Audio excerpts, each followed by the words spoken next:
네, 안녕하세요. 미주미 이기그룹 김준영입니다.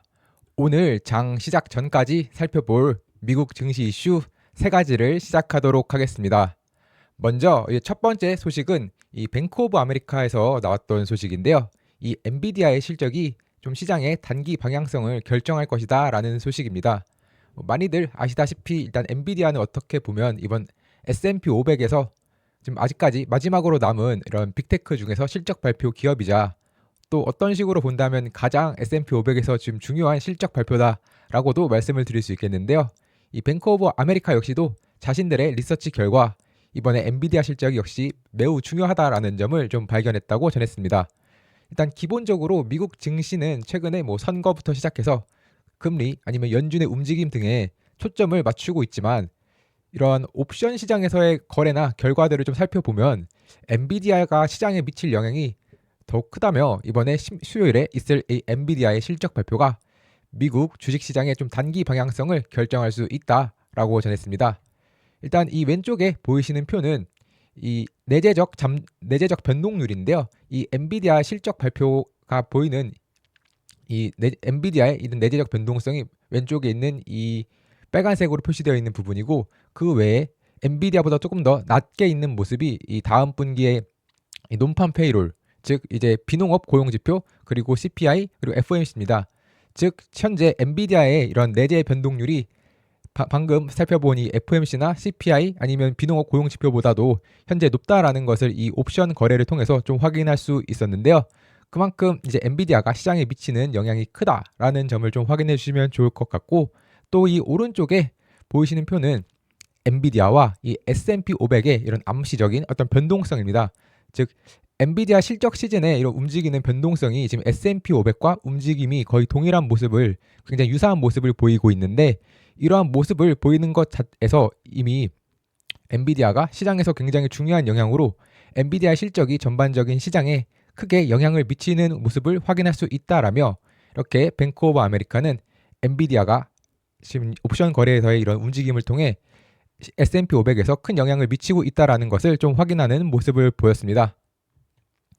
특히 작년부터도 그렇고 작년 같은 경우도 S&P 500의 실적의 20%, 즉 수익률의 20%를 엔비디아가 견인하는 모습을 보였고 올해도 EPS 성장률의 한 25% 정도를 엔비디아가 견인할 것으로 예상이 되고 있는 상황에서 엔비디아의 실적이 좀 안 좋게 나올 경우 시장의 단일 종목 리스크는 점점 더 취약해질 수 있다, 더 높아질 수 있다라며 이렇게 엔비디아의 실적이 시장의 방향성에 중요하다라고 전했습니다. 그러면 이제 두 번째 소식을 살펴보도록 하겠습니다. 네, 이제 두 번째 소식은 이제 트럼프 랠리가 좀 역풍을 맞으면서 결과적으로 이후 FOMC 12월 FOMC에서 노무라 증권 같은 경우는 금리 인하를 하지 않을 것 같다라는 의견까지 말을 하였는데요. 이 부분을 조금 살펴보도록 하겠습니다. 최근 이제 트럼프 당선 이후 전반적으로 주가가 굉장히 좋은 모습을 보이며 큰 폭으로 상승하는 모습을 보였지만 지난주 최근 며칠간 소폭 주가가 하락하면서 어제 같은 경우는 다행히도 S&P 500과 나스닥이 모두 상승하는 모습을 보였지만 그 전주에서는 좀 하락하며 일부 수익을 반납하는 그런 모습을 보였습니다. 이렇게 지금 현재 좀 주가가 다시 좀 반납하게 된 원인 중에 하나는 결국에는 이제 처음에는 전반적인 어떠한 이런 경제 정책이나 관련해서 좀 긍정적인 부분에 좀 많이 집중을 했다면 최근에는 이제 내각의 인선들에 대한 좀 부정적인 모습 그리고 트럼프 당선인이 언제 어느 정도까지 자신의 공약을 이행할 것인지 그리고 관세에 대한 우려 등이 나타나고 있기 때문인 건데요.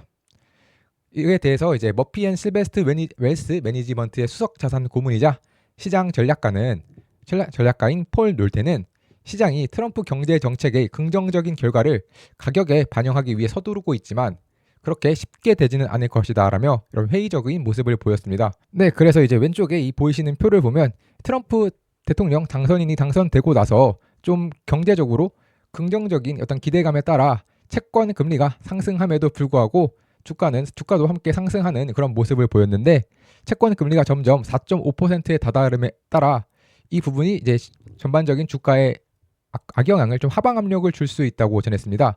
이 뱅크 오브 아메리카 리서치의 이 수석 미국 전략가인 아이린 퉁겔 같은 경우는 수익률이 계속 상승 추세를 보이고 상한선을 찾지 못한다면 기본적으로 더 긴축적인 통화 환경으로 해석되기 때문에 문제가 될 수 있고 또 이 베이커 애비뉴 웨스 매니지먼트의 수석 자격가인 지금 킹 립 같은 경우는 일단은 먼저 팔고 나중에 한번 어떻게 될지 좀 질문을 해라. 지금은 그러니까 팔아야 할 때인 것과 같다라며 이런 조금 빠르게 시장에 대해서 이런 부정적인 의견을 전하는 모습을 보였습니다. 이렇게 지금 트럼프와 관련해서 이런 부정적인 이슈들이 이제 이번에는 좀 대두가 되고 있다 보니까 노무라 증권 같은 경우는 12월에 금리를 동결할 것이다라고 예상을 했는데요. 이 노무라 증권은 미국 연방준비제도 이사회가 12월 통화정책회의에서 더 이상 금리를 인하하지 않을 것으로 예상되고, 또한 도널드 트럼프 대선 승리 이후 FOMC 금리 인하 사이클이 좀 중단될 것이다 라고 자신의 의견을 밝혔습니다. 그에 따라서 2025년 3월과 6월 회의에서 이 두 번만 이제 25bp씩 금리를 인하할 것이고, 앞으로도 계속해서 좀 연준은 금리 인하를 좀 서두르지 않을 것 같다라며 이렇게 글로벌 IB들 중에서는 처음으로 이제 12월 FOMC 금리 인하를 하지 않을 것이다라고 의견을 낸 최초의 IB가 등장하게 되었습니다. 네, 그러면 이제 세 번째 소식으로는 이제 IB들의 어떠한 시장에 대한 조금 더 여러 다양한 의견들을 살펴보도록 할 텐데요. 모건 스탠리 같은 경우는 2025년 S&P 500이 최대 7,400까지 상승할 수 있다라며 기존에 조금 모건 스탠리 같은 경우는 이 마이클 윌슨과 함께 조금 더 보수적으로 보는 경향이 있었는데 굉장히 긍정적으로 의견을 선회하는 모습을 보였습니다.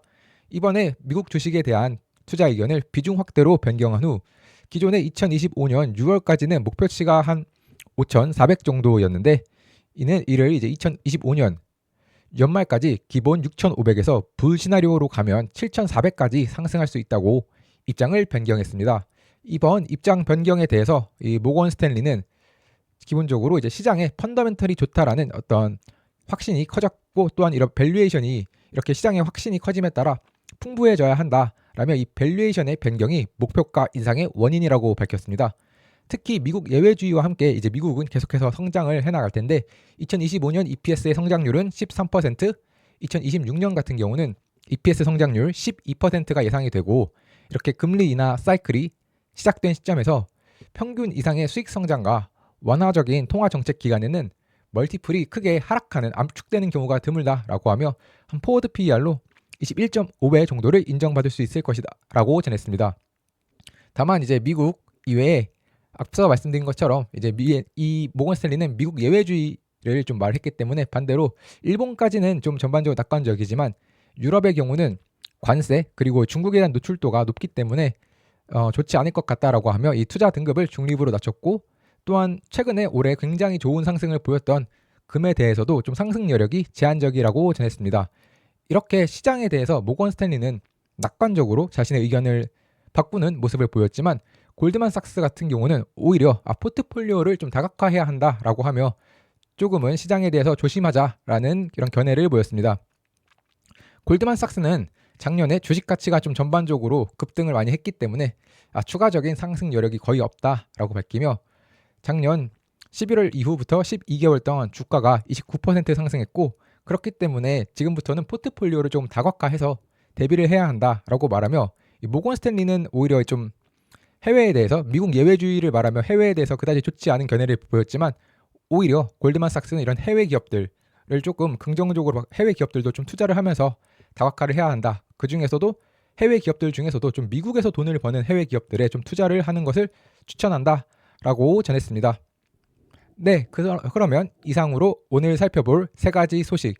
첫 번째 소식으로는 이제 엔비디아가 시장의 단기 방향성을 결정할 것이다라는 소식. 두 번째 소식으로는 이제 노무라 증권이 말했던 이런 향후 12월 FOMC에서 금리 인하를 하지 않을 것 같다라는 것이 이제 글로벌 IB들 중에서 최초로 이런 의견을 냈다는 소식. 세 번째 소식으로는 이런 그 외 IB들의 어떤 미국 증시와 관련된 발언들을 살펴보았습니다.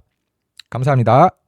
네, 현재 미주미의 네이버 프리미엄 콘텐츠는 오늘 제가 말씀드린 세 가지 소식 이외에도 특징주나 다양한 뉴스들이 포함된 미주미 마감시황, 그리고 시장을 이기는 포트폴리오인 미주미 주도주, 테크니컬 분석이 포함되어 있는 미주미 매운맛, 골든크로스 종목 등 다양한 컨텐츠들을 함께 하시고 싶으신 분들은 네이버 프리미엄 컨텐츠에서 미국 주식의 미치다를 검색해 주시면 프리미엄 컨텐츠를 구독하실 수 있습니다.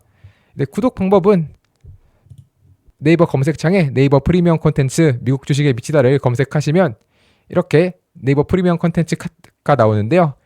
이걸 다시 한번 클릭하시면 이런 화면과 함께 오른쪽 상단에 구독하기 버튼이 있으니 이 버튼을 통해서 하실 수 있습니다. 또한 제 영상을 보시고 구독을 하시는 분들은